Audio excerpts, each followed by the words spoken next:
Ohio voters brace for a Trump-Biden rematch.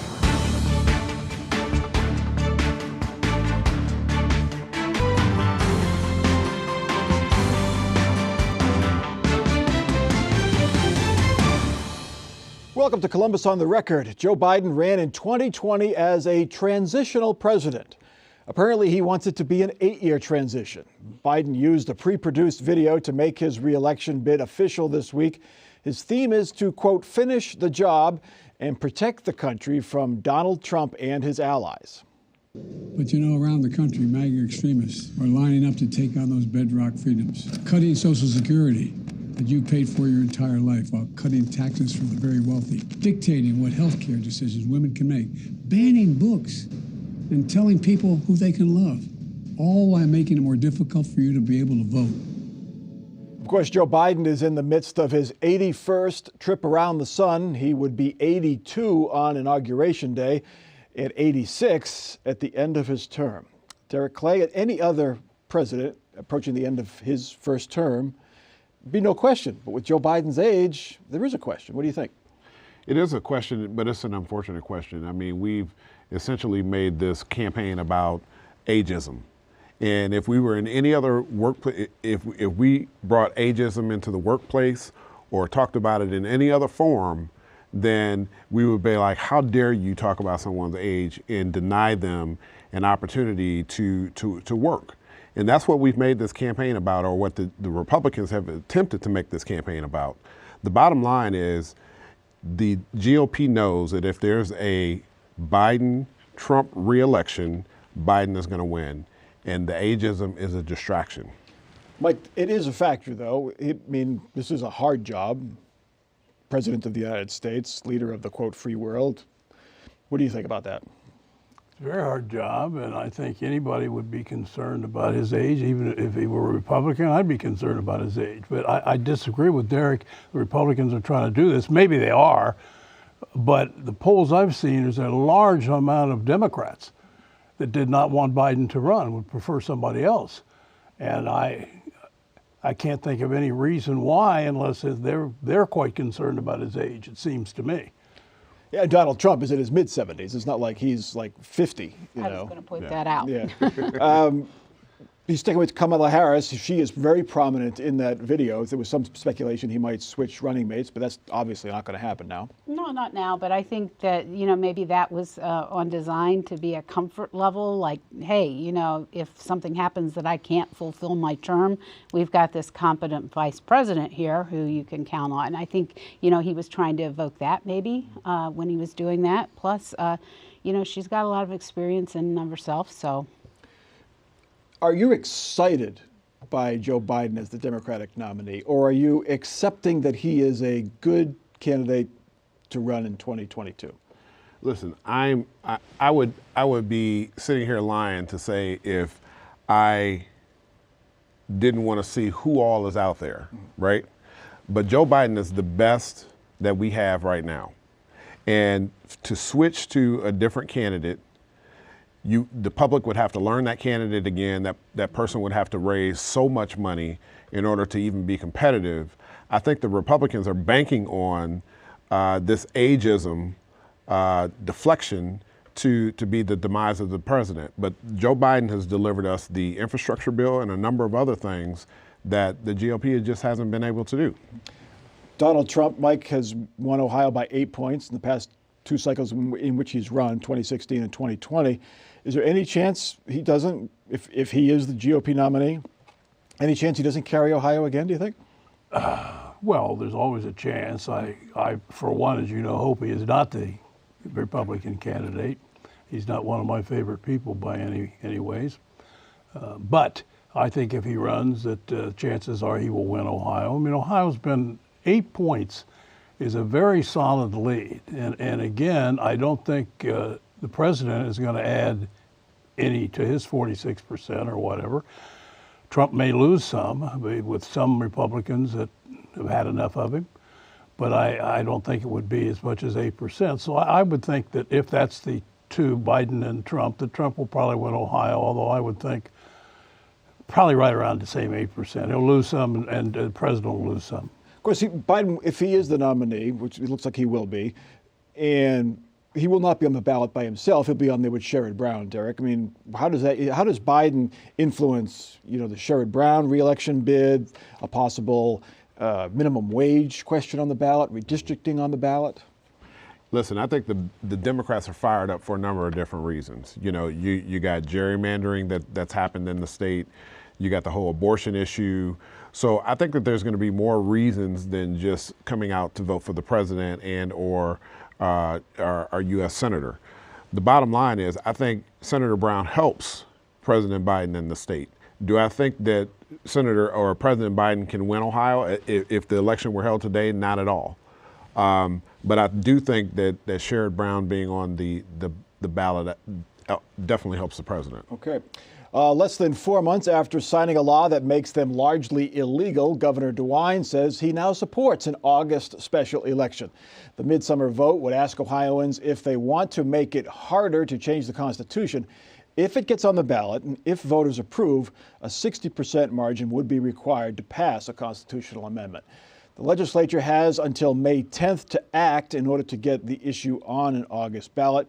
DeWine's support runs counter to 4 former governors, Democrats Dick Celeste and Ted Strickland, as well as Republicans John Kasich and Bob Taft, oppose the maneuvering to require a 60% threshold.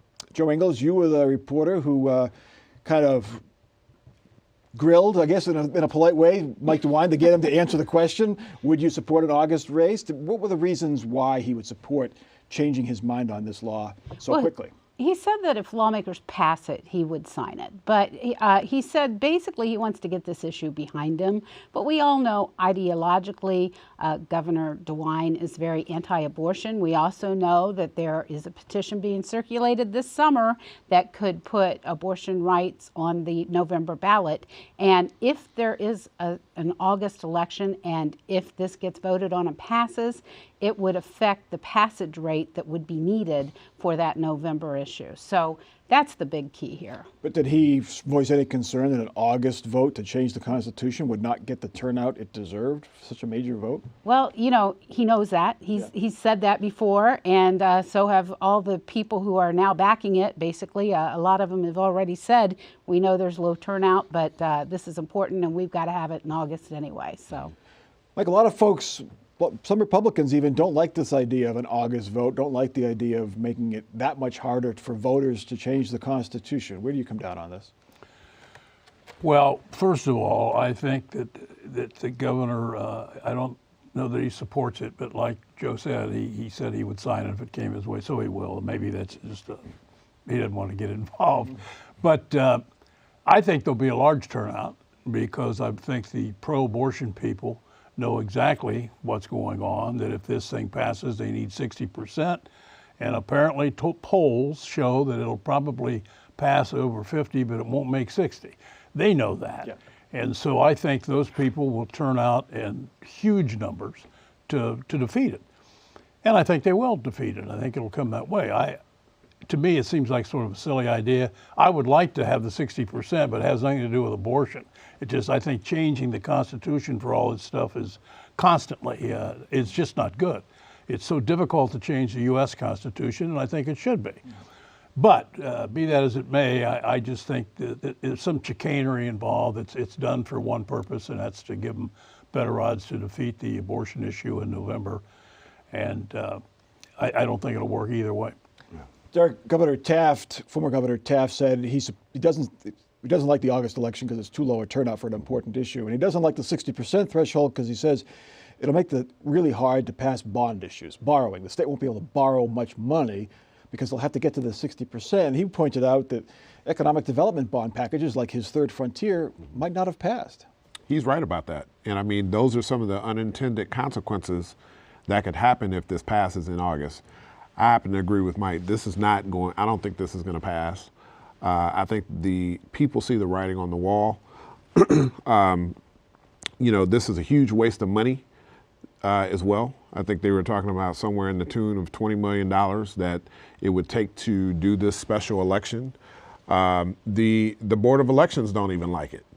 So this is going to be one of those things where I think you are going to have, you may have higher than higher than normal turnout for a special election, but it's still going to be low, and I think it's not going to pass. So are lawmakers, Joe, are they looking at this? The winds seem to blow against this. You have former governors from both parties, a lot of even Republicans in the legislature not so sure about this. The House Speaker's not sure about this. It's an easy campaign against. They're taking away your vote, but there's still a good chance it may make it to the August ballot. Yeah, there are 250 groups, maybe even more, who have already come out against this and said we will campaign against it. And the lawmakers are seeing this. These groups are coming in to testify every day on this stuff. And the thing is that the lawmakers know that they need to do something or try to do something. To get the agenda that they want passed, and they're working behind the scenes. So we don't know what that magic number is. Is it 59 votes they need? Is it 60 votes they need? We don't know what exactly it is because there's some vacancies and this has never been addressed before, but they are working behind the scenes to try everything they can to stop that November ballot. Yeah, and they have until the Secretary of State says May 10th is the date. If you want to have it in August, you got to have everything finalized by the first week and a half of May anyway. Irony is a wonderful thing. The backers of the 60% threshold say it is to keep out-of-state special interests from trying to change the Constitution. It came out in the Dispatch that a conservative mega donor is chipping in $1 million to the PAC supporting the August election, and ironically enough, he is from Wisconsin. Richard Uihlein, the mega donor from the Republican Party. You can't write this stuff, Derek. Uihlein, is that the box company? Yes, they it sell is, the the boxes. box company. They need to put all this stuff in a box and mail it out of the state, right? Because it's a bad idea. It is not going to. I predict that it's not going to pass in August. It's just a bad idea. It's an insane amount of wasted money. By out-of-state interest, it's a reality in politics. I mean, but to say this will keep out-of-state interest out is yeah, it is ironic. It's really sort of a foolish argument. You're not going to keep it out anyway, regardless of what happens in November. The Democrats are going to have George Soros, and the Republicans are going to have. It's the same thing. I mean, when they start, when people from outside this county or state start contributing fairly serious money, not huge amounts, but 5,000 here, 10,000 there, to county prosecutors' races and things of that nature. It's just, it's not like it used to be, and they're not going to be able to stop it. Joe, is there any talk of another maneuver, putting another question on the ballot? There was some speculation on this show a couple of weeks ago that if this doesn't fly, maybe they can get 60 votes in the House and then a supermajority in the Senate to put a competing constitutional amendment on the ballot in November, one that would more or less restrict abortion rights. And there has been talk about that, but right now it seems like all the big eggs are in that 60% basket. But we also know that House Speaker Jason Stephens is not saying he's going to move that out anytime soon. And the big question becomes, will it get taken to the floor for a vote? Yeah, because they could force a vote regardless. All right, we'll watch. They got till May 10th. The state budget lays out how the state will spend $88 billion taxpayer dollars over the next 2 years. The approval process has moved to the Senate after the House passed its version this week. The House plan includes some tax cuts. It increases minimum teacher salaries. It increases funding for schools. It also expands the state's private school voucher program, but it does not make the program universal, as many school choice supporters want. Joe Ingles, it's a bipartisan budget. Democrats and Republicans are both praising it. It's amazing how that happens when there's a lot of money. Yeah, well. We're flush with cash at the State House right now. Well, and a big thing was that this plan actually funds the public school plan, the Fair School Funding Plan, I think it's called. This actually funds that, and that was huge for Democrats. They really wanted that. It also has a lot of things that Governor DeWine wanted. There's a lot of funding for various programs to help people who are cash-strapped or, young parents. The tax situation in there is not what some of the hardline tax people wanted, which was a complete flat tax. So that's not, it's not killing it, for the Democrats. So you've got a situation where there's a lot of people that like a lot of stuff in it. Now, everyone will say it's not my dream budget. So there you go. But it does have a lot for everyone. The flat tax, Mike, conservatives wanted a flat tax 2 3/4%, which would have been a pretty good reduction for the top tax bracket. They claim it will spur economic development. What do you think about that? Is it a good idea to have one tax rate for everybody or have it graduated? Well, that's a tough question, Mike. I would think, I know what they did. They reduced the taxes, if I remember the numbers right, for people, everybody pays the same amount, 2-point-something%, up to $90,000, Yeah. I think. But I am a believer, a flat tax for everybody. I don't think that's a good idea. People who make a lot of money and they need to pay their fair share of taxes, which is going to be more. It's going to be more than people that don't make a lot of money, and I think that's as it should be. And you look at the numbers. Saw something the other day on the U.S. budget, and it's something like 3 or 4% of the population pay like 25% of the taxes. That's a huge difference. But I don't think that's unfair. So for somebody making $1 million a year to pay 3%, and some guy makes $20,000 a year to pay 3% or whatever, I don't think that's right. Yeah. They want to make it up to 90,000. That's fine. But anything else, I think tax rate should be higher. Yeah, the progressives argue that 3 or 4% does make 25% of the income of the United States, and that's why they get taxed on that. That may well be. Yeah. This seems to be a tax cut that does help the lower and middle income folks. First, Derek. Yeah, it definitely helps, but I think, agreeing with Mike, I'm not sure that a flat tax is going to be fair for everyone. And, do you get into a situation where you're starting to raise that in years to come? And what does that look like? So, we'll see where that goes, but I'm not sure if the flat tax is the way to go. The education funding is interesting. That's a source of controversy. The backpack bill, this is the one where every student, every family in Ohio would be eligible for a voucher to attend a private school, taxpayer-funded voucher. Estimates came in it would cost $1 billion a year. Didn't make it into the House budget. Is that why? Did that scare them? That was huge because if you fully fund that backpack bill, then something's got to get out of there. And there were other things that certain lawmakers wanted to fund more than the backpack bill. So, but there's still a lot of pressure out there, and we've got to remember it has to go to the Senate. And the Senate President, Matt Huffman, has been traditionally he's been a big backer of these vouchers and charters and that sort of thing. So it'll be interesting to see where it goes from here. Mike, you're a big supporter of school choice. Is this a good compromise where I think that the new plan in the House, if you're a family of 4 making $135,000 a year, you would be eligible for a private school voucher, but families above that, no. Is that a good compromise rather than giving it to everybody? Well, I think it's a reasonable compromise. People making, as you say, I think that's right, $135,000 or so. If you're making more than that, it would seem to me most people could afford to pay it for themselves. So I think it's a good idea. I would like to have had that in where everybody gets it, but I think this is a reasonable compromise. What do you think? Raising the income level, offering some vouchers for those folks, is that fair? Who knows? Yeah. I mean, the bottom line is, the voucher program started out for families that really couldn't afford, to go to private schools and whatnot. But now it seems like everybody is wanting a voucher. And why not just make fund public education at a level that it deserves? And you may not have to even worry about these vouchers. When Jason Stevens won the speakership in a surprise, he needed the support of Democrats. And we're all been sort of watching to see, yes. They all said there was no deal, there was no quid pro quo, there was no promises made. We've all been kind of watching to see, well, maybe he promised this to Democrats. Does this budget, Derek, give you any idea of what he might have promised those Democrats for their support back in January? Well, what I do know is that one of the reasons why the Democrats actually put their votes to Speaker Stevens is because they felt like they could work with him. I know that Democrats have actually been in the room for the first time in several years during the budget.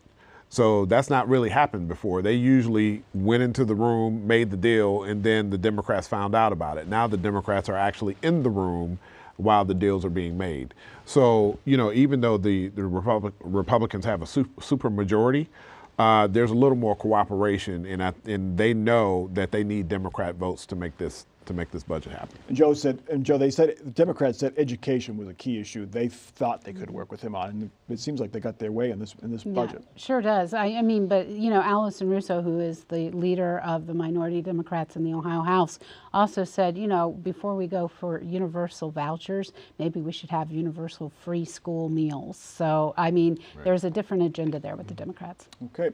The House budget also includes money to study whether the state should move the Ohio State Fair. The fair has been at its current location just north of downtown Columbus for 137 years.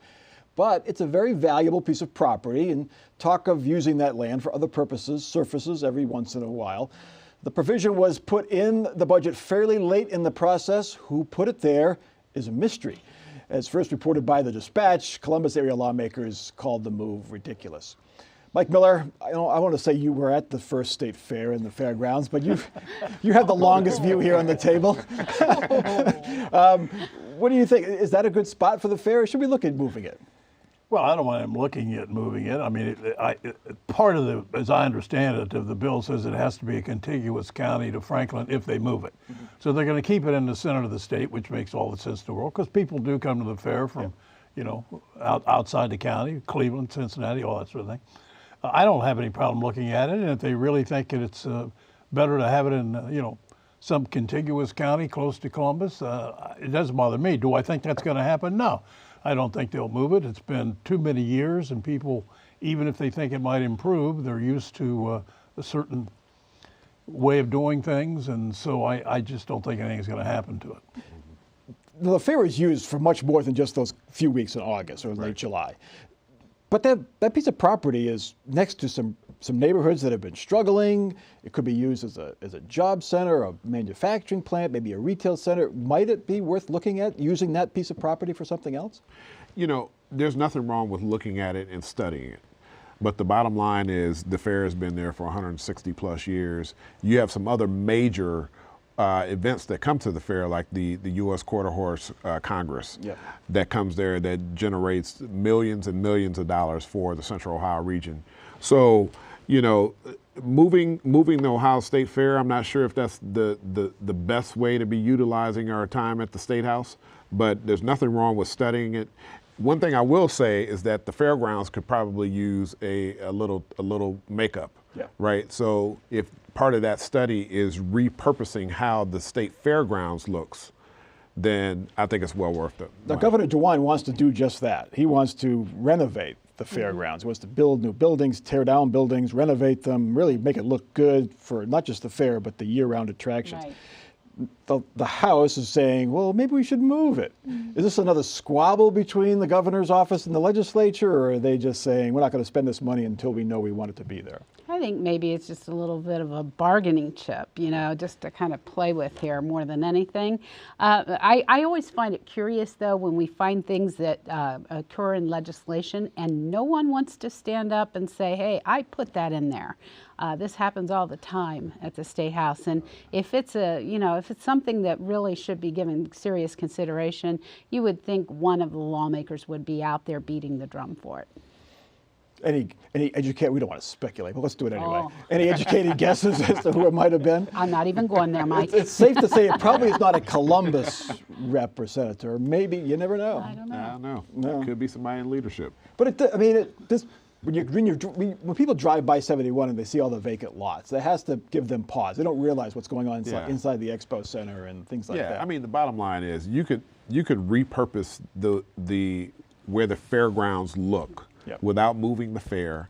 I do think that there could be some other, some hotels there. There could be a convention space there. So there's ways to look at this thing and kind of repurpose what's there right now. I think that's what Governor DeWine wants. He wants to reconfigure it, building parking garages so there's less surface lots, maybe open up some of they've talked about that recreation space up there where the historic Crew Stadium is, and using that space as well. Oh, well, 137 more years of the fair. That's what we predict here. Anyway, let's get to our final off-the-record parting shots, perhaps some other predictions for the week ahead. Mike Miller. Well, as I said earlier, I don't think this bill to change the constitutional percentage of 60% is going to get on the ballot. I don't think it'll happen. But if it does, it'll lose. So we'll know May 10th whether it's going to get on, and we'll know August whether it passes. But I think in any event, when the November election comes around, it's going to be the same 50% plus one winning number. Derek. The spotlight will be on Columbus when America's mayors will converge on Columbus in June for the U.S. Conference of Mayors. That all the mayors from across the country are coming here June 2nd through the 5th, and it's going to be a great opportunity to showcase City of Columbus. All right. Joe. Most of WOSU's listeners and viewers know that Ann Fisher is retiring soon, but also Joan Duffy is retiring. And I would like to say that for decades, Joan has been behind the scenes. She's been encouraging to everyone at WOSU. She organizes everything, and people are just going to miss her sunny personality. So I want to wish best wishes to Joan and Ann. And congratulations on your next, and good luck on your next chapter. Indeed. Joan Duffy is the first smiling face that many of us saw on our first day of work here. Exactly. We will definitely miss that smiling face in the weeks and months and years ahead. We have great political discussions here on WOSU, but there is one thing that can make them even better, and that's beer, craft beer. And we'll combine the two as we bring back Politics in a Pint in about a week and a half. It'll take place at Seventh Son Brewing on North 4th Street in Italian Village on Thursday, May 11th from 6 to 8. I'll be there along with Ann Fisher. So please join us. Get your tickets at wosu.org/events. It should be a good time, and it's nice to have that event back. That is Columbus on the Record for this week. Continue the discussion on Facebook. Watch us anytime at our website or on the PBS video app. I'm Mike Thompson. Have a good week.